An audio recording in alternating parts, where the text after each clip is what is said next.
বিশ্বনবী তাহাজ্জুদের সময় দাঁড়িয়ে যেতেন ছোট্ট একটা ঘরে, চাটাইয়ের উপরে বিশ্বনবী মা এসে শুতেন, গাদাগাদি করে জায়গা নাই।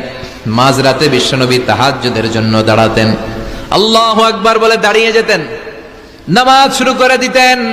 বিশাল বড় সূরা পড়তেন, কেরাত পড়তেন, রুকু করতেন, কিন্তু সিজদার জায়গায় সিজদা দেওয়ার জায়গা নাই। সিজদার জায়গায় মা এসা পা বিছিয়ে শুয়ে আছে। বুখারীর বর্ণনা, বিশ্বনবী সিজদায় যে হাত দিয়ে মা এসার পায়ের মধ্যে চিমটি কাটতেন, মা এসা বুঝতে পারতেন বিশ্বনবী এখন সিজদায় যাবে। সুবহানাল্লাহ পড়েন।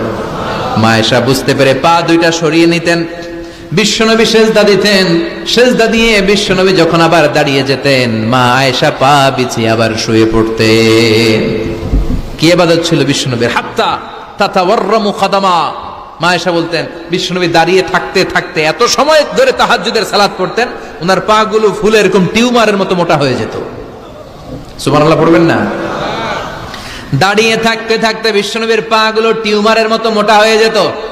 প্রথম রাকাতে বাকারা, আলে ইমরান পড়ে ফেলতেন। সুবহানাল্লাহ পড়েন।